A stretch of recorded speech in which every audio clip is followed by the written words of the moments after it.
అటు రాధాకృష్ణకి ఇటు శ్రీకరికి మధ్య పుట్టిన కొడుకు గురించి అసలు అత్తయ్య వాళ్ళు ఎలా కనిపెట్టగలుగుతారు?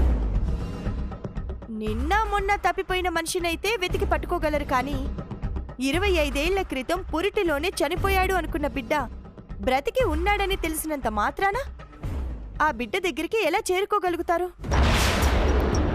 మనకి స్టోరీ ఏదో ఉపయోగపడేలా ఉంది. నీ జీవితంలో ఇన్ని మలుపులేంటో నాకేం అర్థం కావడం లేదు. సరే అక్క, ఇంక నేను బయలుదేరతాను. విన్నాను.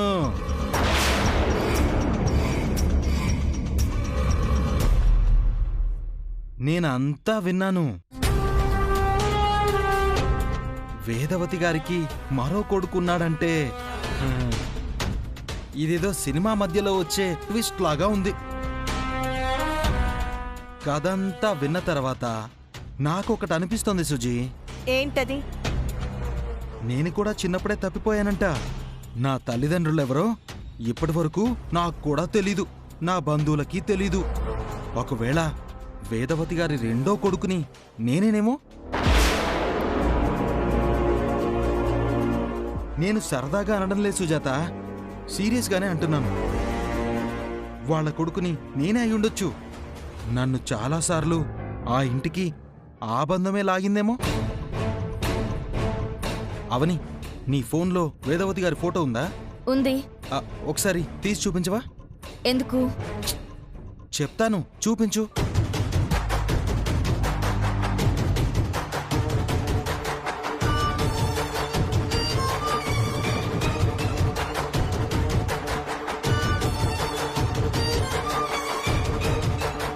చూడండి, బాగా చూడండి.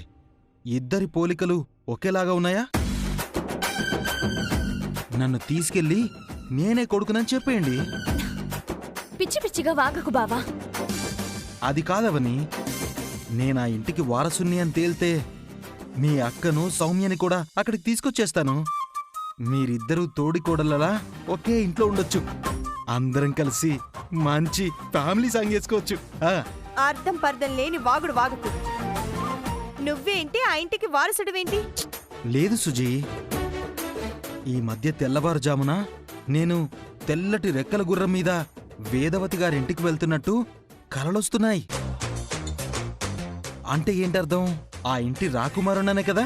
ఎక్కువగా మాట్లాడావంటే నిన్ను మెంటల్ హాస్పిటల్లో జాయిన్ చేస్తాను. నువ్వు బయలుదేరావని. నేనే వేదవతి గారి వారసునని సుప్రీంకోర్టు దాకా వెళ్ళైనా నిరూపించుకుంటాను. వేదవతి అత్తకి ఖచ్చితంగా నీలాంటి బాధ్యత లేనివాడు పుట్టుండడు. నీలాంటి వెధవ అలవాట్లు, తాగుడు, తిరుగుడు లాంటివి ఉండుండవు. సరే, నేను కాదనుకుందాం, కొడుకు వేరేవాడని అనుకుందాం. అతను మంచోడు, సకల గుణాభిరాముడు అయ్యుంటాడని నమ్మకం ఏంటి? నాకంటే వెధవయుండొచ్చు కదా. బుద్ధి లేని మాటలు మాట్లాడుకు బావా.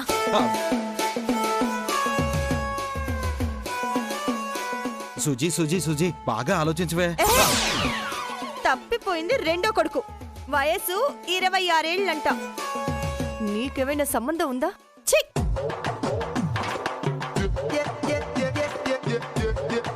ఎంత ప్లాన్ చేసినా వర్కౌట్ కాలేదు.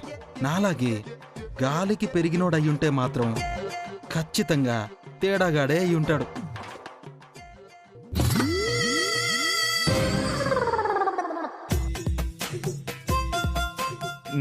వెండే,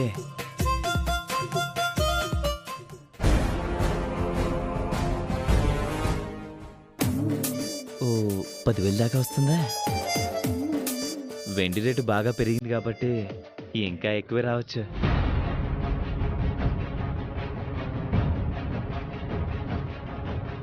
ఇందాకక్కడ వెండి పూల సజ్జ పెట్టాను, మీకేమైనా కనిపించిందా? తెలీదమ్మా, చూడలేదు.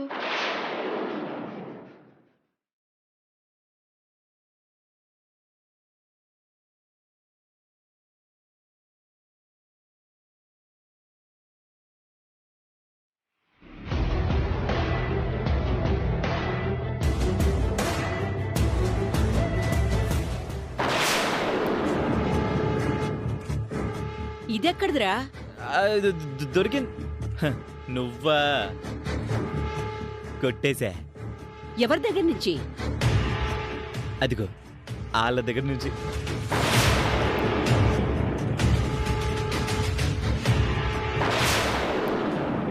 దొంగతనం చేయడానికి నీకు సిగ్గు అనిపించలేదురా? ఓసే సూరి, దీన్ని దొంగతనం అనరా, చోర కళ అని అంటారు.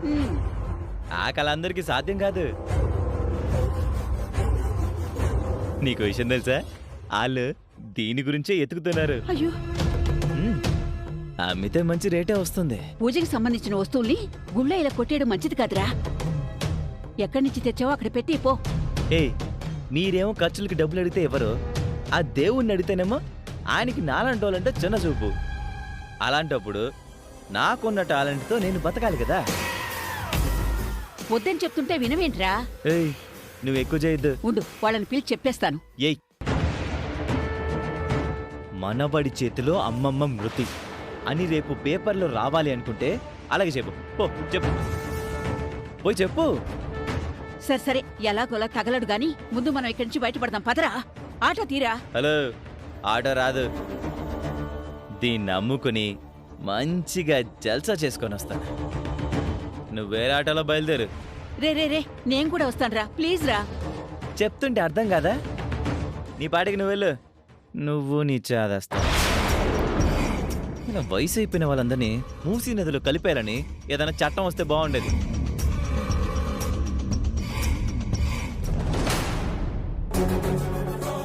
సరే అయితే, ఒరే ఒరే, నా మాట వినరా కిట్టు. ఒరే ఒరే, ఆగరా. ఛ! కొడుకు కోసం తల్లిదండ్రులు ముడుపు కడితే కొడుకే వాళ్ళ దగ్గర దొంగతనం చేశాడు. శివయ్య, ఏంటయ్యా నీ ఆటలు? ఏంటండి, ముడుపు కట్టొచ్చే లోపు ఇలా జరగడం ఏంటండి?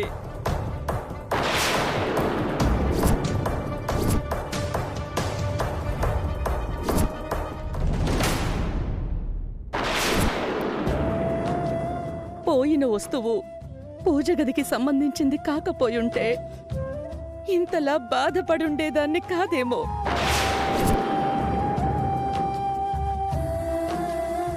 పోయింది బంగారమో ధనమో అయినా ఇంత బాధపడుండేదాన్ని కాదు.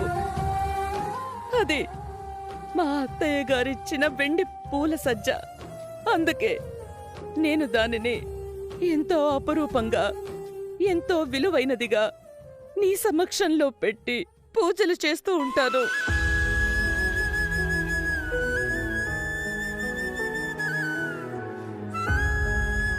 ఇన్నేళ్లలో గుడిలో ఎప్పుడూ ఇలా జరగలేదు.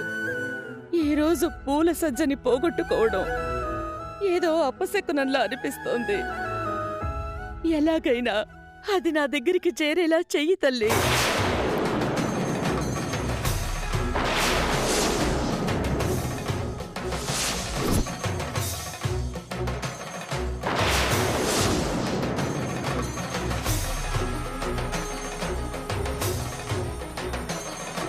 నువ్వు చాలా జాగ్రత్తగా ఉంటావు కదమ్మా, ఈసారి ఎందుకు ఇలా అయింది? ఈ మధ్య గుళ్ళో కూడా దొంగలు బాగా పడుతున్నారు. అవునవును, గర్భగుడిలోని విగ్రహాలను కూడా దొంగతనం చేస్తున్నారు. ఏం చేస్తాం, కలియుగం, దేవుళ్ళకు కూడా రక్షణ లేదు. బాధపడకమ్మా, మరొకటి కొనుక్కుంటే అయిపోతుంది. అమ్మమ్మ తలుచుకుంటే అలాంటివి 1000 కొనగలదు. కానీ అమ్మమ్మకు కావాల్సింది వాళ్ళ అత్తయ్య గారిచ్చిందే. వేదా, నేను పోలీస్ కంప్లైంట్ ఇచ్చి గుడి దగ్గరున్న సీసీటీవీ ఫుటేజ్ తెప్పిస్తాను. దొంగెవరో తెలుస్తుంది, పూల సజ్జ దొరుకుతుంది. ఇంత ఘోరం జరుగుతుందని అనుకోలేదు. మన పెళ్లి సమయం నుంచి సెంటిమెంట్గా నాతోనే వస్తోంది. పోలీస్ కంప్లైంట్ ఇస్తానన్నాను కదా, నువ్వు టెన్షన్ పడి ఆరోగ్యం మీదకి తెచ్చుకోకు. పూల సజ్జ పోయిందని, పూల కుండీ పోయిందని కంప్లైంట్ ఇస్తే బాగుండదేమో మామయ్య. Excuse me.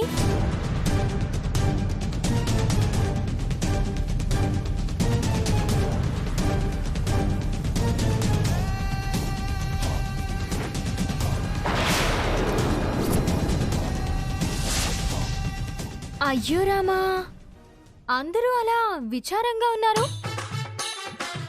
ఏం జరిగిందో తెలుసుకోవచ్చా? మీకు అనవసరమైన విషయం.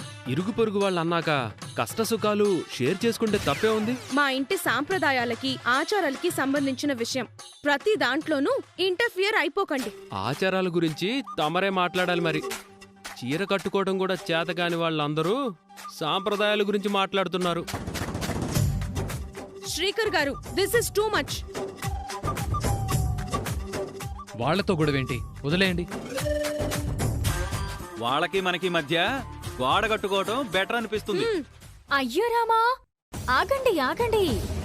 మీరందరూ ఎందుకు బాధపడుతున్నారో నాకు తెలుసు. ముఖ్యంగా మా అత్త ఎందుకు బాధపడుతుందో నాకు తెలుసు. ఏం తెలుసు? దేని గురించి బాధపడుతుందో చెప్పు.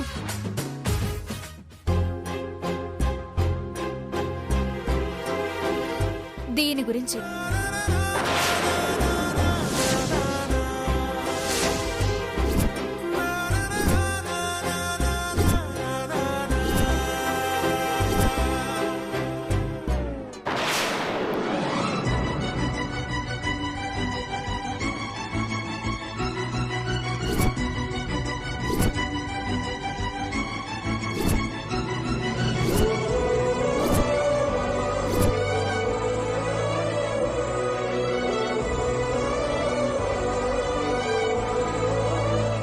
ఇది ఇవ్వడానికి మీ ఇంటికి రావచ్చా?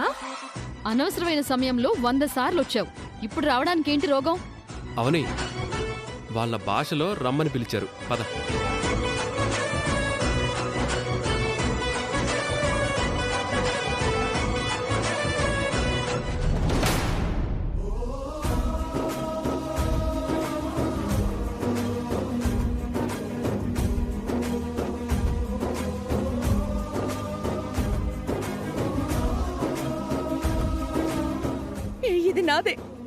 ఇది నాదేనండి. అమ్మవారిని వేడుకున్నానో లేదో నా దగ్గరకు వచ్చేసింది.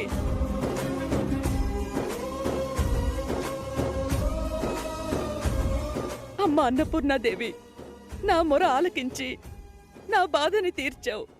చాలా సంతోషం తల్లి. గుడికెళ్ళి మా అత్తయ్య పూల సజ్జ కొట్టేస్తావా? అసలు బుద్ధుందా నీకు? నీకుందా? ఏం మాట్లాడుతున్నావు నువ్వు?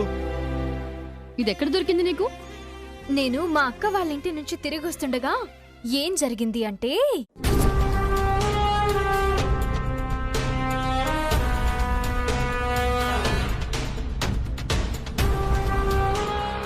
ఆటో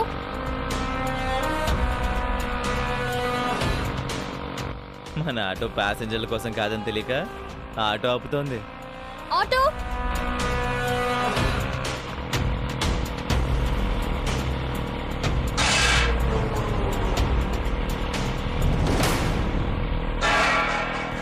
అరే,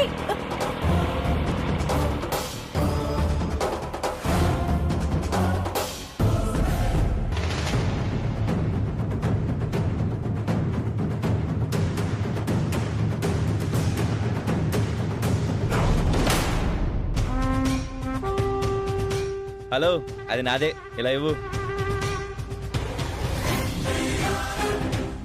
ఏంటి అలా చూస్తున్నావు? అది నాదే, ఇవ్వు.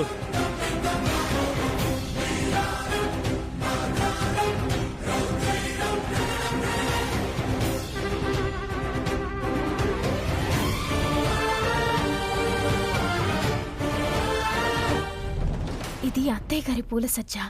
వీడి దగ్గరికి ఎలా వచ్చింది? అడుగుతుంటే ఇవ్వవేంటి? ఇది నీ దగ్గరికి ఎలా వచ్చింది? నా దగ్గరికి రావడం ఏంటి? ఇది నాది. నీది కాదని నాకు తెలుసు. దీని మీద ఎవరి పేర్లున్నాయో తెలుసా? అసలు ఎవరు నువ్వు? నీ మొహం చూపించు. మొహం చూపించడం కాదు గాని అది నాది. ఇస్తావా ఇవ్వవా? నీ బాలకం చూస్తుంటే దొంగోడ్లా కనిపిస్తున్నావు. సిగ్గులేదు ఇలాంటి పనులు చేయడానికి? నేనివ్వను. పొద్దున్నేదో ఖర్చులు దొరికిందనుకుంటే. అసలు ఏంటి నీ గోలా? అది నాదే, ఇవ్వు. ఇవ్వను అని చెప్పాను కదా. దీని విలువ గురించి నీకేం తెలుసు? మారవాడి దగ్గరికి తీసుకెళ్తే అతనే చెప్తాడు. ఇవ్వ. నేనివ్వను. ఇవ్వమంటుంటే నీకు కాదు. వదలు, వదలు.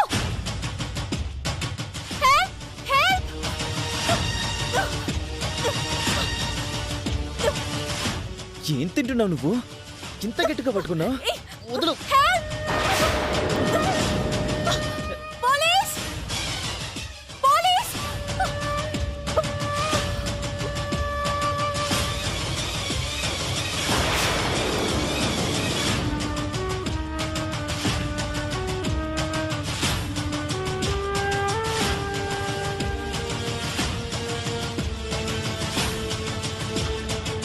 ఆగు!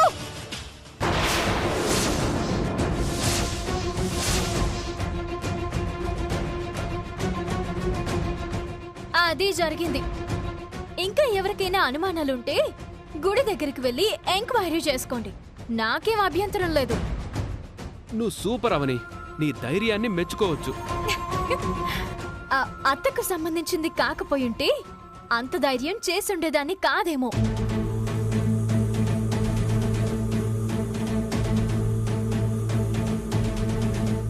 అమ్మవారి గదికి సంబంధించింది కాకపోయుంటే అంత సాహసం చేసుండేదాన్ని కాదేమో.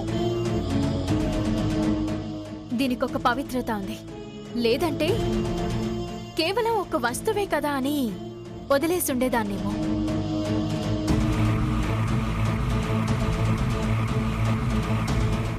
నువ్వైతే చాలా గ్రేట్. నీకైతే స్పెషల్ థ్యాంక్స్ చెప్పుకోవాలి. ఎందుకండి? ఇది నీకు దొరక్కపోయి ఉంటే వేదవతి గారు బెంగ పెట్టుకునేవారు. అందుకు మీ ఆవిడ గారికి కాకపోతే మరొకరికి దొరుకుండేది. పేర్లు చూసి తీసుకొచ్చి ఇచ్చుండేవారు. మరీ పొగిడేయకండి. బాగా చెప్పావు. ఒకప్పటి రోజులయ్యుంటే నన్ను తెగ పొగిడేసుండేవారు. ఇప్పుడు అహం అడ్డొస్తుంది. పర్లేదులేండి.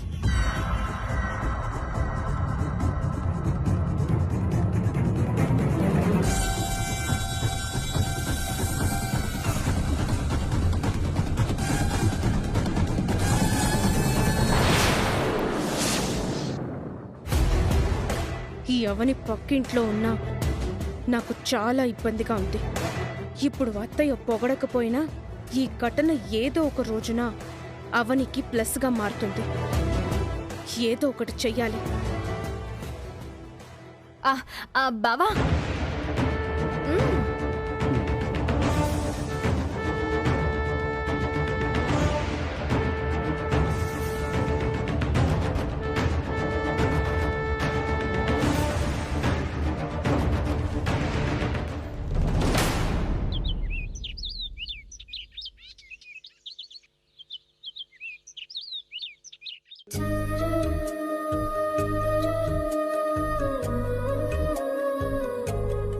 అవని,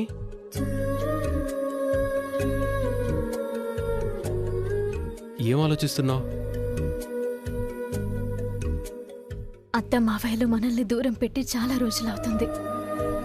అప్పట్నుంచి మన మీదన్న కోపం రెట్టింపవుతుంది గాని తగ్గడం లేదు. చిన్న చిన్న ప్రయత్నాలు చేస్తూ దగ్గర కాకపోతే నిజంగానే పక్కింటి వాళ్ళలా అయిపోతాం. ఏం చేద్దాం? అదే అర్థం కావడం లేదు. ఆ బిడ్డ చనిపోలేదు, బ్రతికే ఉన్నాడు. ఆ బిడ్డ భూగర్భంలో కలిసిపోలేదు, ఈ నేల మీదే తిరుగుతున్నాడు. మన బిడ్డ ఈ లోకంలోకి వచ్చిన కొన్ని నిమిషాలకే లోకం విడిచి వెళ్ళిపోయాడు వేద. ఆనందాన్ని మిగల్చకుండా కన్నీటిని మిగిల్చి వెళ్ళిపోయాడు వేద.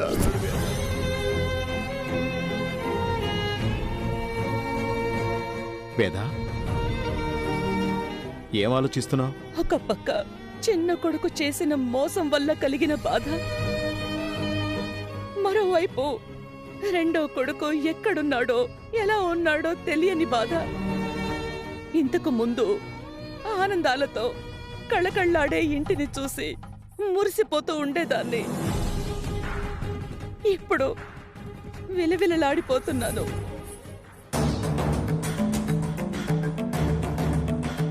అమ్మవారికి సంబంధించిన విషయాల్లో అవని ఎప్పుడు ఏం చేసినా అత్తయ్య మనసు అవని వైపే తిరుగుతూ ఉండేది. పూల సజ్జ ఇచ్చి మార్కులు కొట్టేసింది. ఎందుకైనా మంచిది, అందరం చాలా జాగ్రత్తగా ఉండాలి.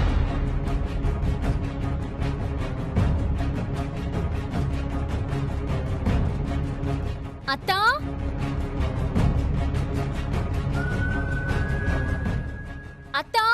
వరుసలతో పిలవకూడదని నీకెన్నిసార్లు చెప్పాలి? సరే వదినా, మర్చిపోయాను. పంచి వేదవతి గారు, వేదవతి గారు!